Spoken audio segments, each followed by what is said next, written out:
Hey, welcome back to the channel. I'm Steve Keeler, Rock Fantasy Man. I'm back. We're going to talk with Mr. Ed Farshtey, Armageddon Productions, and we have, who else do we have in the room up here? Matthew Pattison. Matthew Pattison. So we're going to talk about a concert that's going to be happening in New York City. And when is the date, guys? In April, correct? Yes, April 23rd. Saturday, April 23rd. And this is a special thing that you guys have put together. It's the third edition of it. It's called A Day in the Death 3. And let's hear about it. Let's fill our viewers in, because a lot of us don't know anything about it, but I want to spread the word out so people know and want to come up to New York City and check this out. Absolutely. It's going to be a hell of a show. What it is, it's a Day of Death 3, a tribute to Brian Pattison. Mm-hmm. Day of Death is Day of Death 1 and Day of Death 2 took place in Buffalo, New York. Brian Pattison was instrumental in getting them done, and they're both infamous festivals that took place up in Buffalo. One back in 1990 and one about 10 years ago. The second one. So we doing the Day of Death 3 as a tribute to Brian Pattison. Mm-hmm. Pattison passed away from COVID last year, unfortunately. I remember that. Yep. He was instrumental in helping out the underground scene with countless benefits for bands, countless shows, through his fanzine, through his band, through promotions up in Buffalo, building the Buffalo scene, rebuilding the Buffalo scene, and keeping it going for 30 years. So basically, this show is a tribute to Brian for everything he's done, all the bands he's helped. A Day of Death 3 is also basically his first foray into the underground up in Buffalo. When he did the first Day of Death, he was involved with another fanzine, the local promoters up there. And it was they just put something together that nobody had really done. And it just blew everybody away. We had bands like Autopsy, Suffocation, Cannibal Corpse, Immolation, Mortician. And this is all back in 1990 when these bands first started. Mm-hmm. So that basically spearheaded the Buffalo scene. And Brian kept it going for 30 years. So this show is a tribute to him in that respect. And one other thing that Brian always did, and throughout his 30 years, he would help anybody and everybody he could. He set up benefits, he set up raffles, he set up tribute shows. He did, online benefits and all kinds of things for bands and people in need. So that's why this show is a tribute to Brian Pattison and a cancer benefit. His favorite benefit, we are donating all the proceeds to. Matt will get into more about that. He spearheaded that for us. Basically, that's about it. We have a slew of bands playing, which we're going to get into individually, but it's going to be an epic night. It's taking place at 2 different venues that night. We're going to start in one venue, go around the corner to the next venue. There's going to be a slew of bands playing, many headline bands doing, shorter sets just to play this show because they all wanted to play for Brian Pattison. That's amazing. It's going to be an amazing night. It's going to be one of the really once-in-a-lifetime nights. And can you still buy tickets to this? Is it sold out already or no? Oh, no, not sold out yet. We're having it in a massive hall, holds almost 1,000 people. Okay, we're great. not sold out. We'll be selling tickets that night. I'd love it would sell out, but we'll probably be selling tickets the night of the show. But absolutely try to get them in advance so that the money helps us pay for expenses. All right, so we'll go into it before we end up and talk about how you get the tickets, of course, but let's go over the bands. Let's go over some of the lineup. I know you have some surprise guests that you are advertising as we're going on air to do this, but maybe you can't mention them all. But I don't know. Yeah, no, by the time this airs, we'll be able to mention them. Perfect. That's what I was wondering. So we'll wait and put this out after you officially mention them. We'll hold this episode till then. So when everybody gets all the info, it'll be the best. Yep. So absolutely. So let's go down the lineup then. Let's talk. Yeah, the main headline we have is Massacre. Yeah. Family Massacre, Mike Border's Massacre, the original Massacre, the demo Massacre, the real Massacre. They're a part of this show also because Brian was a big part of Cam Lee's slice, helping Cam Lee get back into Massacre and get back on the road. So Cam Lee jumped instantly, wanted to do this show. Love and respect him for that. Basically, so Massacre is our main headliner. The next two bands we haven't announced up till now because one of the bands is Incantation. Incantation finished up a major tour with Nile, so of course we couldn't announce. Yeah. I'd like to add something about Massacre. John is another thing. Brian, absolutely. When I first decided to do this concert, probably about 2 weeks after my brother passed, shortly thereafter, I called Ed because I knew he was in contact with my brother, and I knew I needed, advice, especially from him. Mm-hmm. Massacre Cam is the first person I called that day when I decided I was going to do it. He was the first person I called, and he, without a hesitation, said he was playing, and that was a lot to me. That was amazing. Oh, yeah, that's great. So as for Incantation, same thing. Brian has done many things for John through the years, John's friends, John's bands, John's former wife. So John dropped everything and instantly was like, I have to be a part of this. He's been spearheading a lot of things, getting other bands on board, helping promote it, setting up some surprises that night. So he's been a big part of it. So now we can officially announce Incantation. And the other surprise band is Nunslaughter, who I also haven't announced because they're one of the headliners for my festival a couple months later. But Don is another one. Instantly just dropped everything. And these are all major headline bands that are going to be playing. Massacre, Incantation, Nunslaughter, as well as Deceased, another one. King Fowley, he played both Day of Death 1 and Day of Death 2, and now Day of Death 3. Right. He's got a perfect attendance record. Absolutely. Yep. And then we've got Embalmer, we've got Malignancy, we've got a Sewage Grinder, we've got Anthropic, which was Brian Pattison's grindcore band. Okay. And we've got Funerus also. Okay. I think I'm missing one band. I think you got them all. Okay, I do get them all. Good. I think you do. According to me looking at the flyer here, it looks like you got it all covered. And like I said, all these bands were personal friends of Brian that Brian has helped, Brian has supported, played with, Sewage Grinder, Anthropic toured with. So all these bands meant something to Brian, and Brian meant a lot to these bands. So all of them instantly, they came to us, basically, a lot of these bands wanting to play, as did many other people and many other bands, which it just shows all the love and support for Brian. A long list of people that tried to come, a lot. So there may be some other surprises too, or you don't know yet? We don't have full bands playing, but different bands are helping, like Andy from Primeval. He's going to be one of the hosts for the night. That's cool. Yes. So like I said, everyone's getting involved in one way or another. There's going to be some guests who come by who haven't been around in years, just support and see everybody. So it's really going to be a special night. I remember actually taping an episode of the Rock Fantasy, vlog last year, and of course John McAtee, who we're talking about Incantation, is a huge part of this channel. And I miss him but he's doing what he's supposed to be doing. He's out playing music instead of sitting behind a Zoom, which he did for next to 2 years with me. And but I remember the night that we actually filmed something and we heard about him passing away and how much John was very upset. And I remember selling the book. I believe I sold the book at Rock Fantasy, the Glorious Science book. It's Steve, yeah. Either I gave it to you, or Brian gave it to you, or somebody did. I think Brian had been in my store over the years, even though you guys are in Buffalo and I'm down by the city here. But yeah, Brian spent a lot of time down there. Yeah, I thought so. He was always going to New York City. And I know I mentioned I was doing this episode today, and they mentioned about how much Primeval was in that book. There's a lot of Primeval stuff in there, of course. So, and that was our hometown boys, other than like Morpheus descends from this area for death metal from Middletown. Yep. So, who's playing in Funerus now? Yeah. Funerus. One of our other bands had to drop off.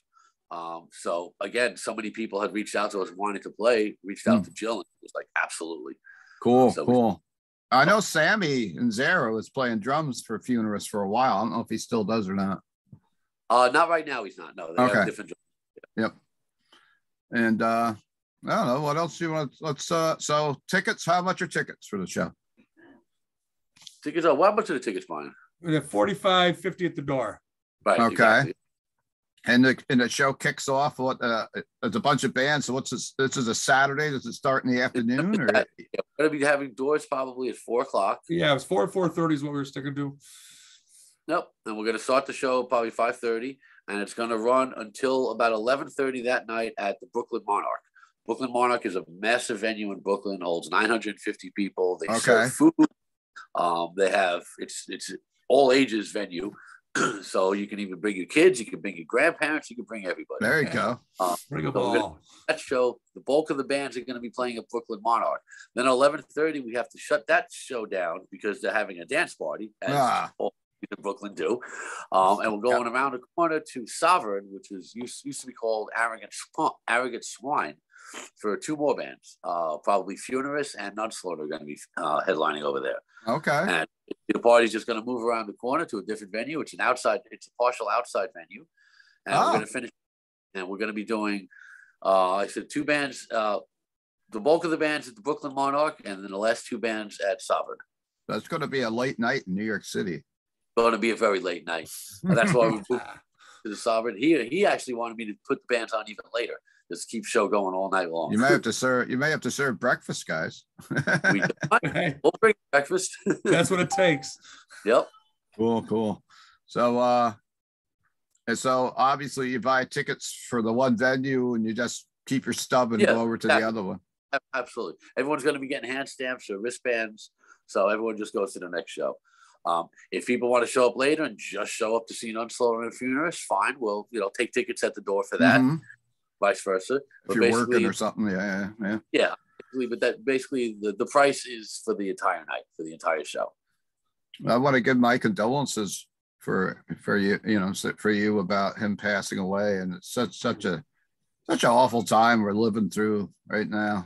Between the pandemic and whatever else is going on in the world, it's just really depressing. And at least here in the United States now, it seems like we're lucky because we're getting shows and things are fairly normal. So we cross our fingers, and, it's perfect timing to run this show because, the COVID rates are down very low and the restrictions are lifting. So it's like, cross our fingers, Absolutely. I feel like we got lucky on that when we planned the date so far ahead, but it's worked out so far. Yeah, I know. Around Christmas time, we all start thinking like, what the hell's going on? Because, that was like crazy again. But now I was afraid we might have to postpone the show. Absolutely. Knock on wood, and my sincere condolences on his loss, of course. Thank you very much. Yeah, the day I got out of the hospital was the day he went in.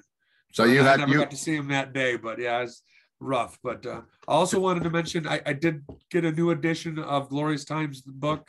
Ed, I'll have your copy when I arrive. But it's just a tribute edition, just some pictures and some stories from King has got a story in there. Alex Webster from Cannibal Corpse and Henry Vegeon from Revenant added some new stories into it. And those will be for sale at the show? Very limited number. They'd have to go to Frictos Books. Okay. Very limited in Athens, Greece. So we're gone. I might have one for a raffle item. Okay. Just to give away to someone special, just to let it go. But that's about it.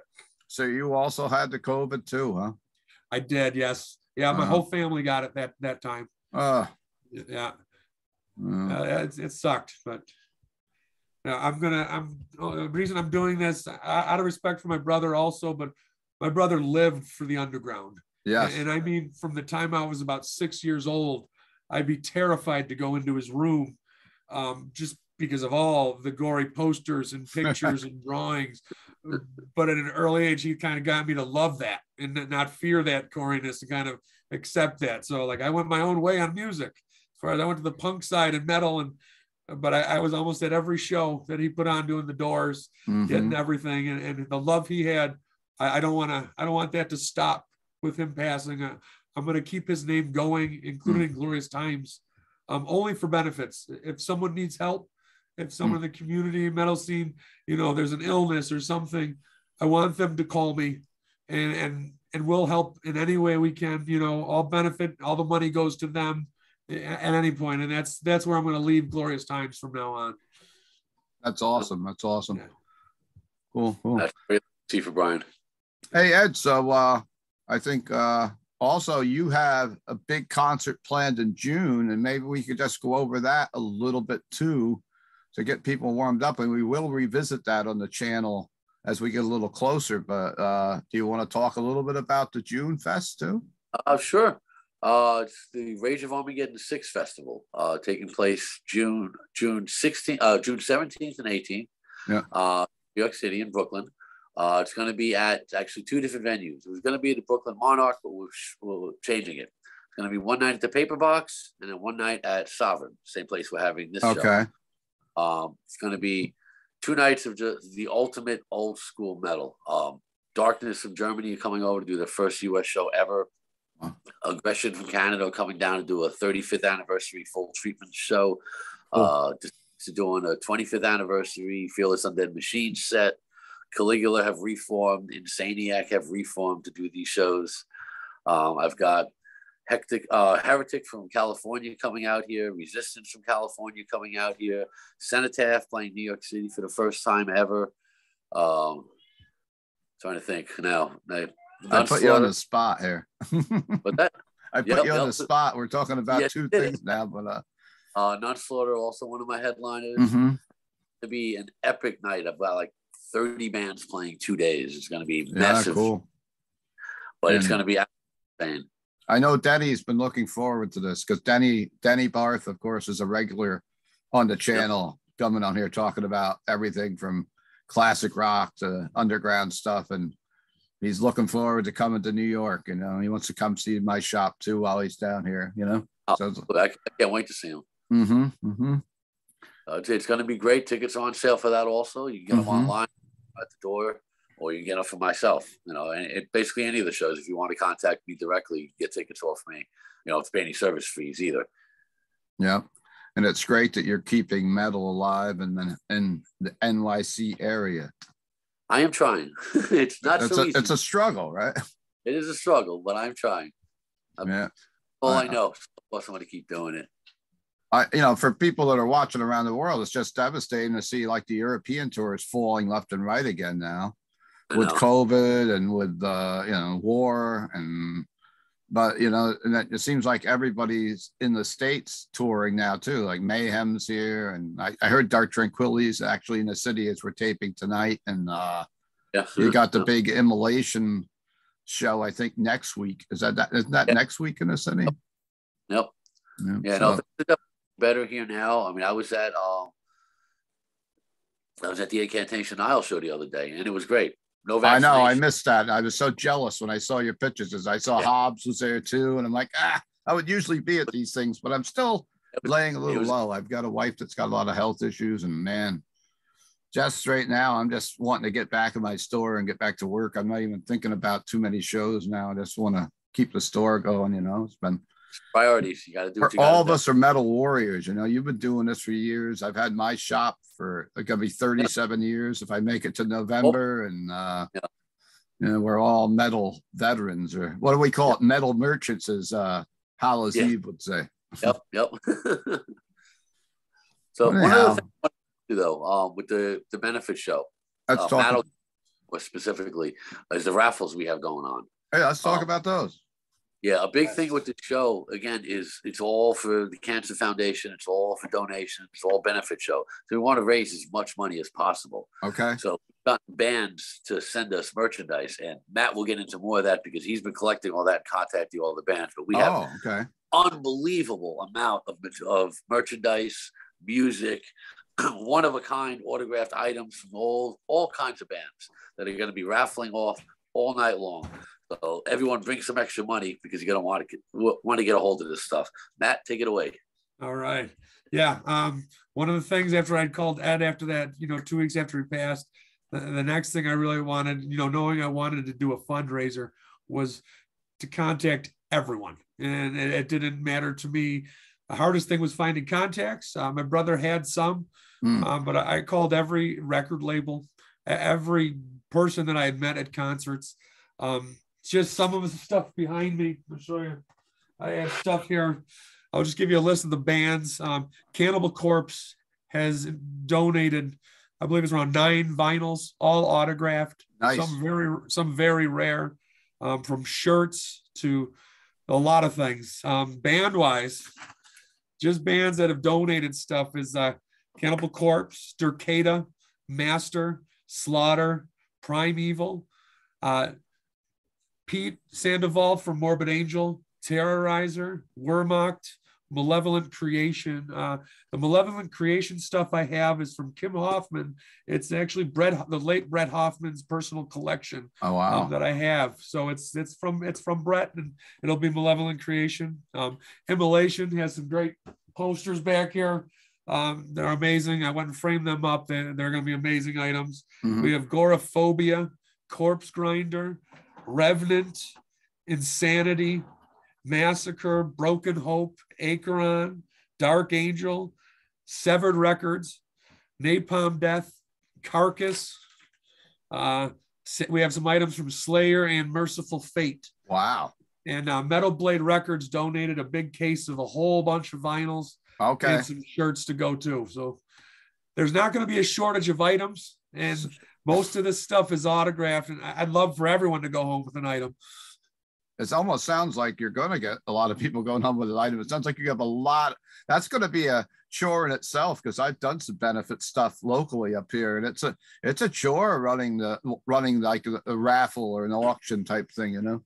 Yeah, it was a chore collecting it. But I bet a chore. It's also a chore organizing it at a metal show and loud room and right. I'm gonna pre-organize it into boxes, but I'm not gonna do the 30 or 40 raffle items, because that will take us all day to raffle those items off. So I'm gonna limit it to bigger groups. That way someone's gonna get really good stuff, you know what I mean? But it's not gonna take us 5 hours to announce the winners. So it'll probably be like 6 to 7, maybe 8 items at most. But there'll probably be 20 to 30 items in each group. Yeah. Wow. Yeah.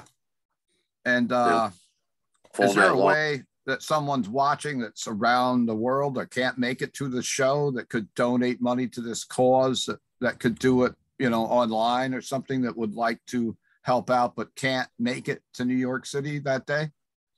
We've talked about we're trying to figure that out. Right. Like a GoFundMe or something, maybe. Yeah. Okay. We're gonna probably set up something like that. Yeah, cool.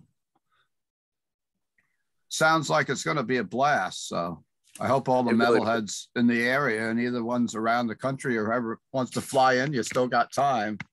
You got about a little over a month to make plans to come to New York City for this. Yeah, and all the restrictions have been lifted in New York City. No more masks. That is amazing. Yeah. Yeah, I was talking to a friend of mine that's got, Ranger season tickets, and he's like, yeah, nothing no more. They don't check anything at the door, which is, hey, it's great that this. Let's just hope we keep stepping forward and away from this. But we as we're doing this episode, we've all lost so many people to this. Yeah. Wanted to show a special item that Henry Vegeon gave us. Kind of see it. I see it. Yeah, you can see it well. It's a pretty rare poster. It's autographed by him. I'm very grateful for Henry. He's been a great help. Even with the new edition, the book that I put together, he's become a good friend of mine, and I'm very grateful he's offered this up for the benefit as well. Cool. Well, anything else you guys would like to add? Just go get your tickets. Enjoy the night. It's going to be a fun night. It's definitely going to be a fun night. It's the whole old underground guard is going to be coming out to support Brian and raise as much as possible. It's going to be an epic night indeed. Definitely one. I know me and you have talked about this months ago, because you were looking for a venue. We even talked about up in Poughkeepsie, but of course the owner of the Chance passed away. That exactly. Oh, we were looking at that. and his sister passed away from COVID also. So it's just devastating what we've been going through. Yeah. I want to say thanks to Ed. He's been amazing from day one. I originally was going to have this in Buffalo, just like the original Day of Deaths. And with so many restrictions as far as venues in Buffalo, it's been real tough. And Ed, from day one, like he let me know wherever I was going to have it, he was going to help me. And I'm grateful I'm having it, in his neck of the woods. It's his world. And And I just hope everyone again comes out. It's a great cause. It's just in honor of my brother and what Ed and my brother built together back in the day. Like, I'm grateful very much, Ed, very much. Yeah, that sounds like it's such a great cause and it's going to be a heartfelt night of metal. It is. It from really the heart, will. you know? Yep. Oh, yeah. So I will put all the everything in the liner notes in the description of the video for anyone that's looking for the website or anything else. So if you guys can't find it, just reach down into that after you're done watching the video, and please go out and support these guys and support Ed, man. Ed's been around the city doing these shows for years, man. Yeah, long time. And it's great you guys have put this together, and I'm very proud of the whole situation. Thank you. All right. Hey, so hey, if you like the channel, please take a second to hit subscribe, hit like, and we'll be back again soon. And stay strong. And I'm gonna have Ed back talking about Cannibal Corpse and Immolation in a little while later tonight. So we're gonna do a album war episode, and then we'll be back talking to Ed about his festival a little bit more as we get closer to June. So stay metal, everybody.